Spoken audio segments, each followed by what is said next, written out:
Assalamualaikum warahmatullahi wabarakatuh. Selamat pagi semua. Apa kabar pada pagi hari ini? Semoga kita selalu senantiasa diberi kesehatan. Amin ya robbal alamin. Sebelumnya, perkenalkan nama saya Ustaz Tanasana dari program studi Agribisnis 2020 dan saya berasal dari Magelang, Jawa Tengah. Alasan saya ingin bergabung dalam asisten praktikum manajemen usaha tani karena saya ingin menambah wawasan, menambah relasi, serta mengasah skill yang ada dalam diri saya. Akan tetapi, alasan utama saya bergabung dalam manajemen usaha tani yaitu karena saya masih ingin belajar mengenai manajemen usaha tani sendiri. Dengan alasan menjadi asisten praktikum, itu dapat memaksakan saya untuk belajar kembali mengenai manajemen usaha tani. Selain itu, saya dapat membantu Bapak serta Ibu dosen dalam memfasilitasi teman-teman atau praktikan dalam mempelajari manajemen usaha tani. Oke, itulah perkenalan singkat dari saya. Mungkin kalian bertanya-tanya dalam diri kalian, manajemen usaha tani itu belajar mengenai apa sih, Kak? Lalu, apa sih yang harus kita pelajari dalam manajemen usaha tani itu sendiri? Dalam manajemen usaha tani, kita dapat mempelajari seluruh aspek usaha tani. Salah satunya, kita dapat mengetahui usaha yang kita lakukan itu layak atau tidak layak untuk dilanjutkan. Emang bisa ya, Kak? Bisa dong tentunya. Pada bahasan kali ini, kita akan belajar mengenai analisis kelayakan finansial usaha tani.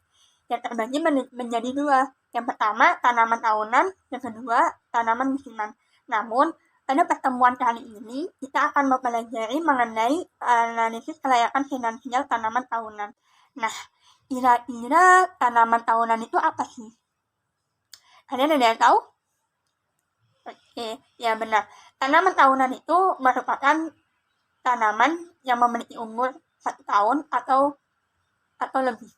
Serta dalam pemanenan hasil, tanaman ini dilakukan lebih dari 1 kali.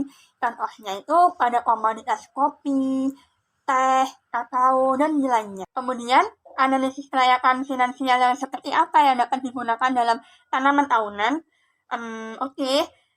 Dalam menggunakan analisis manfaat finansial, kelayakan usaha yang direncanakan dapat ditentukan dengan menggunakan 3 kriteria, yaitu ada NPV, IRR, serta benefit cost ratio.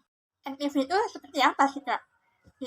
NPV atau net present value, yaitu nilai kini atau sekarang di suatu proyek setelah dikurangi dengan seluruh biaya pada suatu tahun dari keuntungan atau manfaat yang diterima pada tahun yang bersangkutan.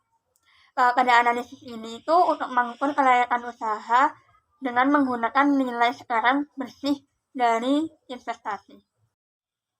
Suatu usaha akan dikatakan layak jika menghasilkan nilai NPV-nya itu lebih dari 0. Akan tetapi, jika nilai NPV-nya itu kurang dari 0, maka suatu usaha tersebut dapat dikatakan tidak layak untuk dijalankan.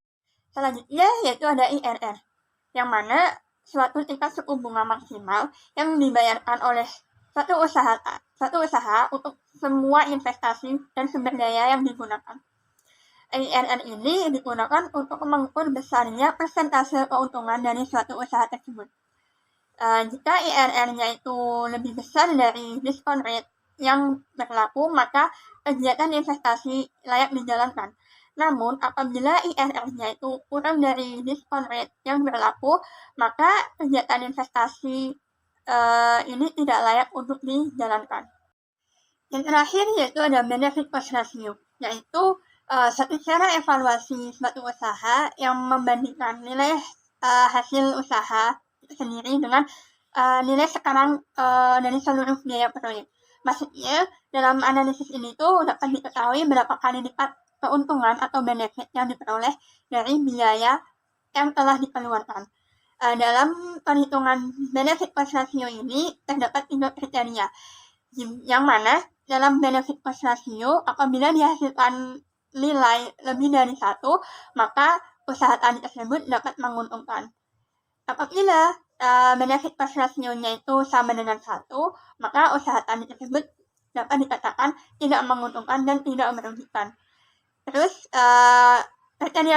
kriteria yang ketiga yaitu apabila benefit per rasionya kurang dari 1, maka usaha tani tersebut dapat dikatakan merugi. Oke, sampai di sini apakah ada pertanyaan? Apabila ada pertanyaan, langsung saja komen dalam kolom komentar di bawah ini. Oke. Sekian dari saya, semoga apa yang bisa saya sampaikan dapat dipahami dan bermanfaat. See you when I see you. Wassalamualaikum warahmatullahi wabarakatuh.